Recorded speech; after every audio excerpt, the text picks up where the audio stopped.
रोज कार्यक्रम करते थे, जहाज कह दिया था। रोज कार्यक्रम करते थे आप हमारे खिलाफ। हमने तो कभी नहीं फोन करके बोला साहब आपके बॉसेस को कि नहीं अंजना जी को हटा दीजिए, उनको कम कर दीजिए, हिरेन जोशी हमारे यहाँ तो कोई था ही नहीं। बस फिर शुरू हो गया। क्यों नहीं शुरू होंगे? आपको क्या आपत्ति? मैं हिरेन जोशी का नाम ले रहा हूं ना, आप मत लीजिए, मैं तो लूंगा। मैं विपक्ष में हूं, मैं नाम भी नहीं लूं कि कौन है जो आज मीडिया की हत्या कर रहा है। मैं लूंगा, मुझे कोई डर नहीं है। रोक लेंगे एक बार और, हवाई जहाज से उतार लेंगे, मुझे उतार लें।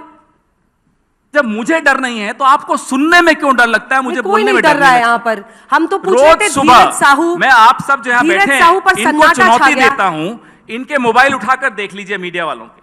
सुबह हिरेन जोशी जी का फोन मैसेज आ जाता है, एजेंडा सेट हो जाता है। बस शुरू। चुनौती है ये मेरी।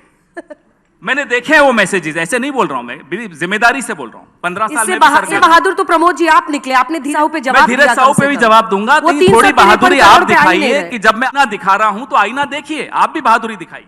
मैं आईना नहीं आया हूं यहां, मैं आया हूं तो दिखाऊंगा। अब आइए धीरज साहू पर, मैंने उसका सबसे पहले जवाब आपको दिया। महेश शाह, एक और शाह का भी नाम लेते लेते रह गया, अमित शाह। किसका बैंक है वो जिसमें सबसे ज्यादा नोटबंदी में नोट बदले गए? मैं तो 2 शाह का नाम ले लिया। आप सुनने की हिम्मत है आपकी? दोनों शाहों का नाम धीरज साहू बोल रहे हैं। धीरज साहू का तो हमारे प्रमोद जी जवाब दे दिया, मैंने शुरू में ही जवाब दे दिया। अरे जिनका पैसा है उनसे पूछे, हमसे क्यों पूछ रहे हैं आप? वो तो ठीक है, लेकिन सवाल नोटबंदी का सवाल आपने क्यों नहीं पूछा उस कोऑपरेटिव बैंक से? हम तो ये पूछ रहे हैं, कहां है महेश शाह? पूछिए ना, जवाब दिलवाइए ना हमें। सवाल परसेप्शन का है, इसके बावजूद मोदी क्यों जीत रहे हैं? आप परसेप्शन की बात कर रहे हो, मैं तथ्य दे रहा हूं आपको। It's facts versus perception, I am giving you facts. Why are you scared of facing these facts? किसी ने ऑडियंस से कहा भूख हड़ताल पे तो बैठो आप लोग। कब बैठे थे क्या मोदी जी भूख हड़ताल पे प्रधानमंत्री बनने से पहले? अब मीडिया को कहिए अन्ना हजारे ढूंढे एक और, जैसे इन्होंने पहले ढूंढा था आरएसएस के साथ। हमने ढूंढा था भाई, हम तो जैसे मोदी जी आए, अन्ना हजारे बैठे, वहां अरविंद जी बन गए, यहां मोदी जी बन गए। आप किसी अन्ना को लाइए, हम बन जाएंगे, चिंता क्यों कर रहे हैं आप? कोई किसी अन्ना को ला नहीं सकता।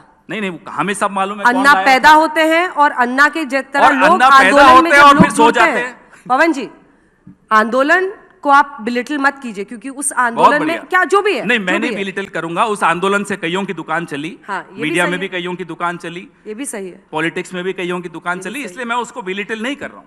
लोकतंत्र की ताकत आंदोलन होते हैं, लेकिन उस आंदोलन के पीछे मीडिया का भी एक बड़ा हाथ था। आज वो मीडिया कहां है? मैं सिर्फ ये पूछ रहा हूं, आज वो अन्ना हजारे कहां है? मतलब आप सिर्फ ये पूछ रहा हूं। आप चाहते हैं कि मीडिया आपको जिता दे? नहीं, मीडिया तो न जिताता है न हराता है। आप ही कह रही हैं। तो आप बात परसेप्शन की हो रही है, आप ही कह रही हैं। तो मीडिया जो परसेप्शन बना रहा है आप विपक्ष के बारे में, राहुल गांधी जी के बारे में, मोदी जी के बारे में, आप उस पर भी तो थोड़ा सवाल उठाइए कि ये परसेप्शन आप किस आधार पर बना रही हैं? जीत और हार के आधार पर। अरे साहब, कन्हैया जी को बोलने दीजिए। चलिए, आपने मुझसे पूछा था इसलिए मैं जवाब दे रहा हूं। जब ज्यादा बोल देता हूं कहते हैं नहीं, आप आज एकदम फॉर्म में। आप